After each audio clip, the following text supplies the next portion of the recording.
Il est professeur, mais il était ça.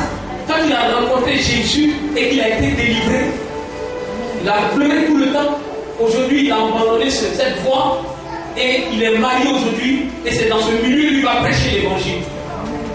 Parce qu'il a vécu ça. C'est un esprit qui habite les gens.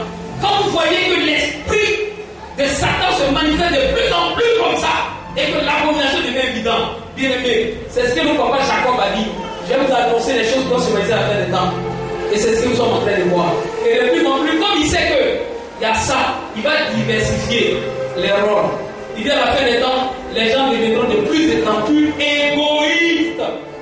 Vous connaissez quelque chose quelqu'un qu'on appelle égoïste? C'est quelqu'un qui centre tout sur lui. Or, en grec, ça veut dire quelqu'un qui ne voit que le monde que par rapport à lui. Est-ce que je ne peux pas comprendre? Ça peut tuer l'individu, comme ça peut affecter un peuple, une communauté, comme ça peut affecter une nation. Vous prenez la nation allemande, elle est très très centrée sur elle. Parce qu'il a développé un caractère égocentrique. En disant qu'ils sont la race la plus meilleure, la plus préférable. Vous n'allez pas trop voir les Allemands comme ça. Voilà. Donc ça peut avoir un effet d'abord sur l'individu, mais ensuite sur une collectivité ou une communauté.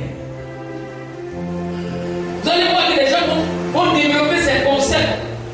Au point où même Dieu a dit, si vous recevez quelque chose de moi, donnez-le gratuitement. Car gratuitement vous l'avez reçu, donnez-le. Mais le caractère égocentrique, égoïste, il ramène tout sur la personne.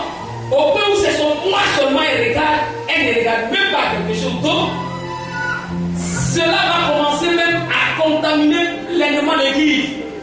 Si vous dites c'est faux, vous allez voir que les plus faibles, les plus forts dans l'église de Côte d'Ivoire ne vont rien faire pour aider les plus faibles.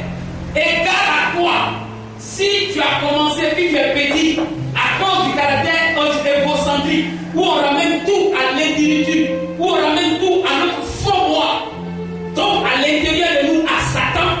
Si tu as fait erreur, que tu as chuté, au lieu de comprendre que sur le champ de bataille, une flèche qui atteint un frère, allons solidairement l'aider. Parce que la Bible parle de l'unité des cœurs.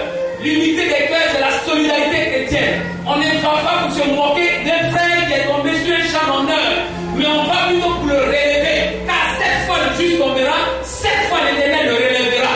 Nous qui sommes des hommes, quand nous développons un comportement égoïste, égocentrique, nous commençons à être méchants, à ramener tout. On fait tout pour le seul et seul. On fait tout pour ne pas. Est-ce qu'il est dans nos visions? Est-ce que c'est nos frères? Frères, ça fatigue des serviteurs, ça fatigue des gens. Et ils ne prêchent plus Christ, ils prêchent eux-mêmes. Or, la Bible dit que nous devons prêcher Christ. Mon frère, un homme qui ramène tout à sa personne. On vient dans l'église, c'est papa, c'est lui seul qui a la chair. On ne voit pas les autres pasteurs. Mon ami, c'est rentrer dans l'église. Malheureusement, le caractère égocentrique a commencé à gagner le monde et chacun. Et là où on parle d'égocentrique et de l'orgueil, je vous apprends que là, sur le trône de cette personne qui est remplie ainsi de ce caractère égocentrique, et bien sûr son cœur, c'est Satan qui est assis. C'est pourquoi, si tu es là ce matin, si il y a quelque chose d'aide de vie, moi, tu sais, moi là, tu sais, moi là, commence à prier pour faire ta délivrance toi-même. Oui. Commence à prier. Ce n'est pas le sorcier qui laisse seulement qui t'attaque. Parce que tu laisses le diable s'asseoir sur ton trône, car tu ramènes tout à un faux moi. Christ ne parle pas. Moi là, qu'est. Si on me fait ça, qu'est. Moi là,